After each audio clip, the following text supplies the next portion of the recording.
हरियाणा में कांग्रेस की हार के बाद बृजभूषण शरण सिंह मीडिया के सामने आते हैं और विनेश फोगाट को उन्होंने खलनायक बता दिया।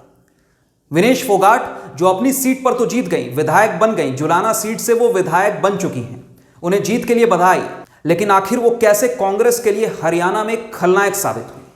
नमस्कार, मैं हूं अभिषेक कुमार और आप सभी का स्पोर्ट्स 360 स्काई में स्वागत है। आपको 5 पॉइंट्स में बताएंगे और समझाएंगे कि विनेश फोगाट आखिर हरियाणा में कांग्रेस के लिए कैसे खलनायक साबित हुई। पॉइंट नंबर 1, विनेश फोगाट जब पेरिस ओलंपिक के बाद सोशल मीडिया पर एक पोस्ट करती हैं और उस पोस्ट में उन्होंने महावीर फोगाट का जिक्र तक नहीं किया। महावीर फोगाट जो उनके पहले गुरु हैं और उनके चाचा भी हैं, उनका उन्होंने जिक्र नहीं किया उस सोशल मीडिया पोस्ट में। तब विनेश फोगाट पर लोगों का एक शक पैदा हुआ और लोगों को यह समझ में आया कि विनेश फोगाट, जिनकी दिक्कत बृजभूषण शरण सिंह से थी, जिनकी दिक्कत बीजेपी से थी, लेकिन जब महावीर फोगाट का वो अपमान करती हैं, तब लोगों को यह साफ समझ में आ गया कि विनेश फोगाट का केवल और केवल पॉलिटिकल एजेंडा है। वो एक पॉलिटिकली मोटिवेटेड पर्सन है और विनेश फोगाट पर लोगों का शक गहराता चला गया। पॉइंट नंबर 2, विनेश फोगाट जब पेरिस ओलंपिक के अंदर डिस्क्वालीफाई हो जाती हैं ओवरवेट के कारण, 100 ग्राम उनका वजन ज्यादा था, जिसके कारण विनेश फोगाट को डिस्क्वालीफाई कर दिया जाता है। और उसके बाद विनेश फोगाट सरकार पर आरोप लगाती है। उनका कहना है कि सरकार ने उनकी कोई भी हेल्प नहीं की, जबकि सच्चाई कुछ और है। विनेश फोगाट के लिए सरकार ने हरीश साल्वे जैसे काबिल वकील को अपॉइंट किया। हरीश साल्वे का कहना है कि सरकार ने आउट ऑफ द वे जाकर विनेश फोगाट की हेल्प की, लेकिन विनेश फोगाट अपनी गलती ना मानकर एक्सक्यूज दे रही थी, सरकार पर आरोप लगा रही थी, सरकार को जिम्मेदार ठहरा रही थी। तो लोगों को एक तरह से यह समझ में आया कि हां, सरकार ने तो हेल्प की है। साफ तौर पर दिख रहा है कि हरीश साल्वे विनेश फोगाट का केस लड़ रहे हैं, लेकिन विनेश फोगाट तो एक्सक्यूज बना रही है। पॉइंट नंबर 3, पीटी उषा, जिन्हें भारत की उड़न परी कहा जाता है, ऐसे लेजेंडरी एथलीट को विनेश फोगाट ने अपमानित किया। कैसे?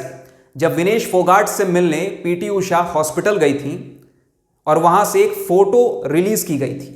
विनेश फोगाट उस पर कहती हैं कि पीटी उषा उनसे मिलने नहीं आई थी, केवल फोटो खिंचवाने आई थी, उनकी कोई भी हेल्प पीटी उषा ने नहीं की, ऐसा विनेश फोगाट कहती हैं।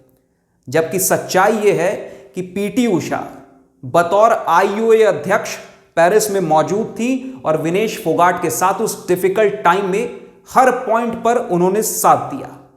पॉइंट नंबर 4 यह है कि विनेश फोगाट जब वतन वापसी करती हैं, जब पेरिस से वो इंडिया लौटती हैं, तो एयरपोर्ट पर उनके स्वागत के लिए फोगाट परिवार से कोई भी सदस्य मौजूद नहीं था, जिससे दुनिया में और खासकर हरियाणा में एक गलत मैसेज गया, एक नेगेटिव इमेज बना विनेश फोगाट का।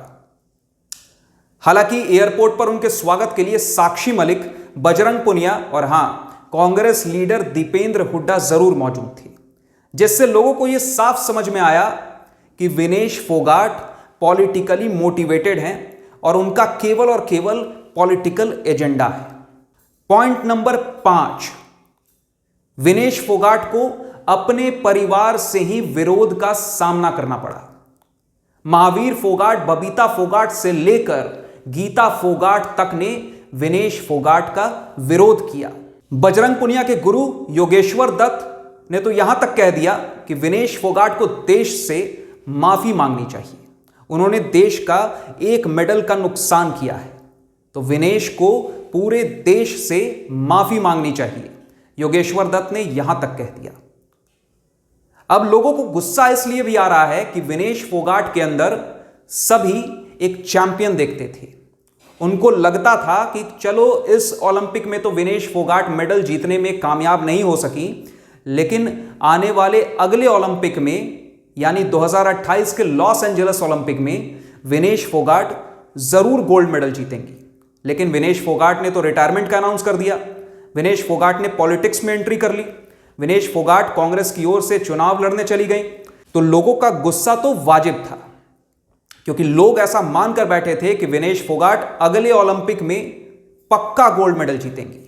और महावीर फोगाट ने भी कहा था कि विनेश फोगाट को अभी 2028 के लॉस एंजलिस ओलंपिक पर फोकस करना चाहिए, वहां गोल्ड मेडल जीतने के लिए तैयारी करनी चाहिए, ना कि चुनाव लड़ने की तैयारी। जिसके बाद सभी लोगों को एक मैसेज गया कि हां, विनेश फोगाट ने यह गलत फैसला लिया है, जिसका खामियाजा कांग्रेस को भी उठाना पड़ा और कांग्रेस इस चुनाव में जीती हुई बाजी को कहीं ना कहीं हार गई। तो ये 5 पॉइंट्स हैं, जिसके बाद विनेश फोगाट, जैसा बृजभूषण शरण सिंह कह रहे हैं कि वो हरियाणा में कांग्रेस के लिए खलनायक साबित हुई, तो ये 5 पॉइंट्स उसी ओर इशारा कर रहे हैं। आपका क्या मानना है? आप अपनी राय हमें कमेंट सेक्शन में बताइए। फिलहाल आपका इस वीडियो के अंत तक बने रहने के लिए बहुत बहुत शुक्रिया।